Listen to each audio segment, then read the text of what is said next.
you the 70th anniversary of the People's Republic of China.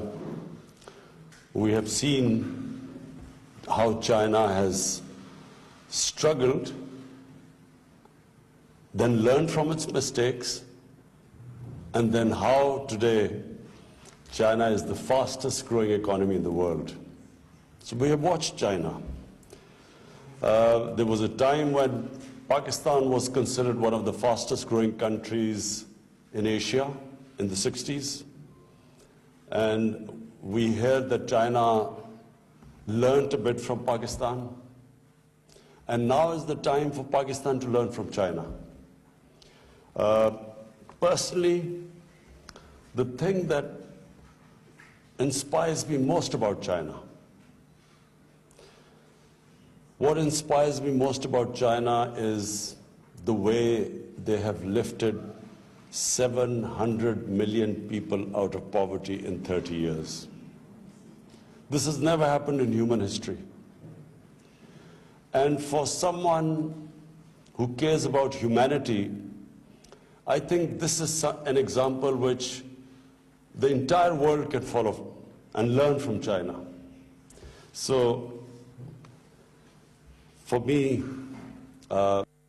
this is the most important thing Pakistan can learn, the way China has lifted people out of poverty. And what I have understood so far, China allowed their businesses to make money. China concentrated on their special economic zones, the export zones. They brought in investment from outside. They created wealth.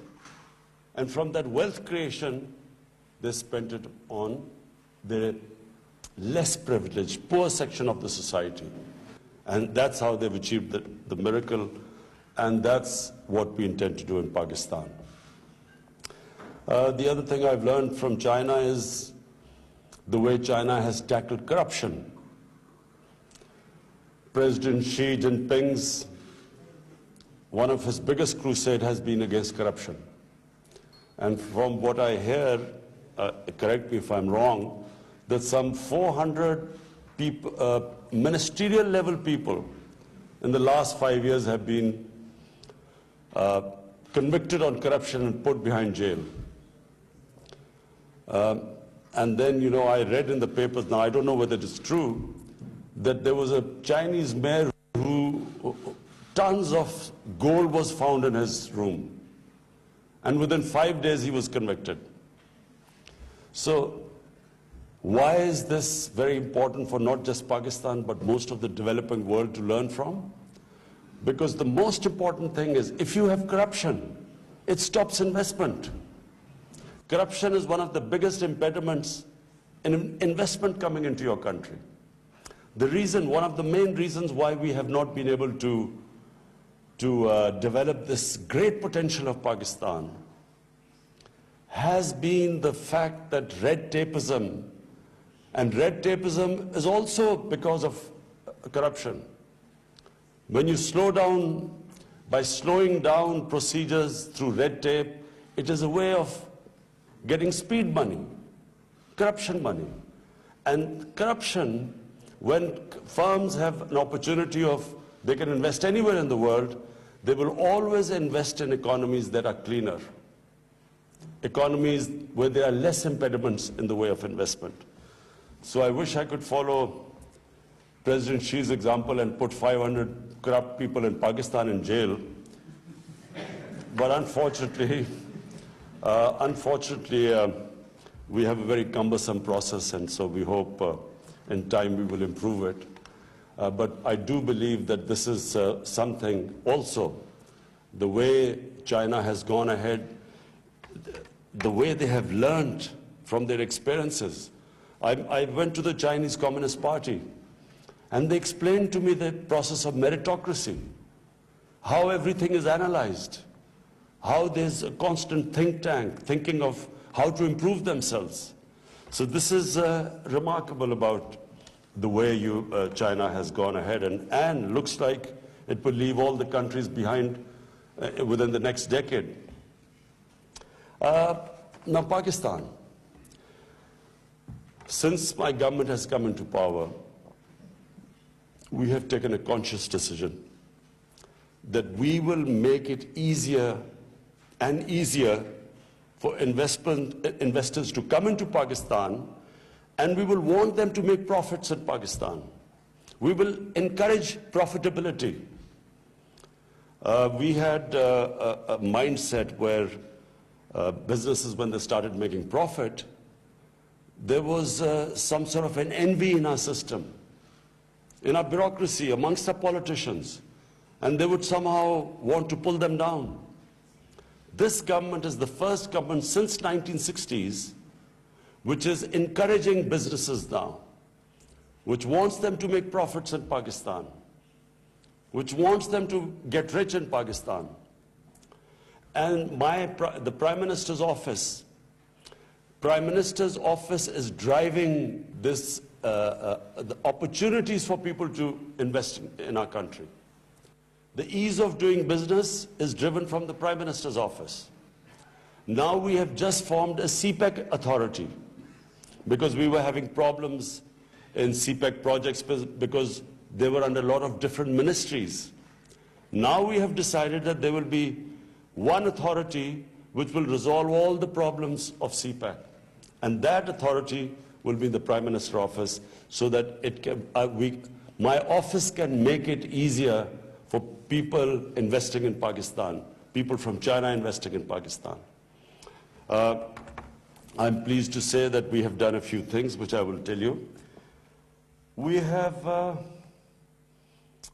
in Gwadar Port and phase 1 of Gwadar Free Zone that has been completed. And Gwadar Airport will soon be completed. Work has started on it. Gwadar, as you know, is the port, one of the whole idea of CPEC initially was to connect China to the Indian Ocean and to the Gwadar port. So we have also now, Gwadar's Smart Port City master plan has been improved finally. It took us time. Concessions for Gwadar Port and Free Zone have been approved. Issues of tariff and pending payments on energy projects have been resolved. In the phase 2 of CPEC, our cooperation will focus on industrial cooperation, agriculture. Very important agriculture. Pakistan has one of the most fertile lands, but unfortunately one of the lowest productivities. And that's what we hope to learn from the Chinese experience of your high productivity, seed development, in water management, in fisheries especially. So that is the next emphasis. And why, just as my Commerce Minister said, why should people invest in Pakistan? So there are 5 reasons which I want to again repeat.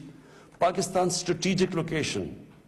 Pakistan is one of the most strategic located places in the world.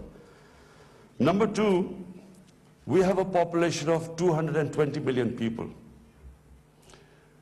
And unlike China, Pakistan's 60% of Pakistanis are below the age of 30. One of the youngest populations, which means a vibrant population, a young, vibrant population, labor force.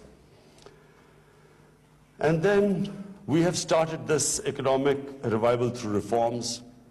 You will be pleased to know, those who want to invest in Pakistan, that in the ease of doing business, Pakistan has made the biggest strides. We have gone up the greatest number in the whole of South Asia. And overall in the world, we are number 8 in a country that has made the greatest advances in ease of doing business. And then, of course, the industrial clusters through special economic zones. We are working on them. Some have moved ahead, others are a little bit slow, but we are now especially concentrating on our special economic zones. And where do we want Chinese investment? We would love them. We would want Chinese investors to come. I've met this morning very, very powerful Chinese investors, some already there and some who want to expand their investment. So I've met them. And I must say, I was very happy this morning with the quality of investors we have. So we will facilitate them, but the sectors we want Chinese investment is number one, textile, because Pakistan is one of the biggest producers of cotton, manufacturing, IT and financial services. We would like your people to come and help us there. Physical and technological logistics, food processing and agriculture, tourism and hospitality. Pakistan is one of the most untapped tourist potential places in the world. We have, out of the 12 or 13 highest peaks, over 24,000 in the world, 6 are in Pakistan. Pakistan's northern areas are twice the size of Switzerland, and it has diversity, different types of mountains. It has desert, it has plains, it has 1,000 kilometers of sea coast.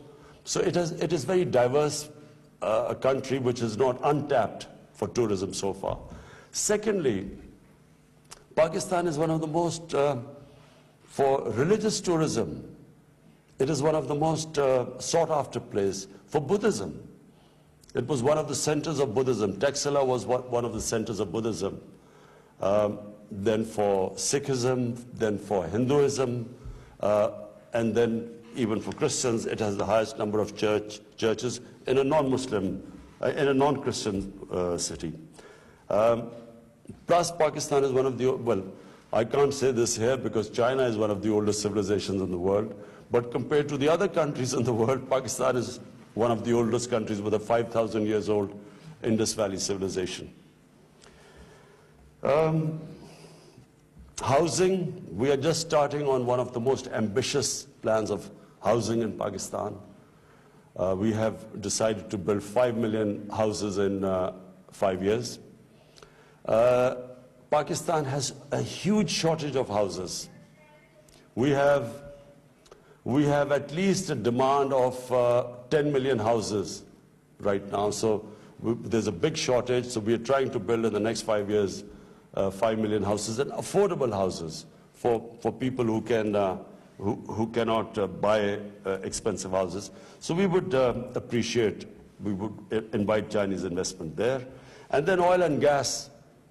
In oil and gas, we have huge areas which we haven't had, because of policies that discouraged drilling.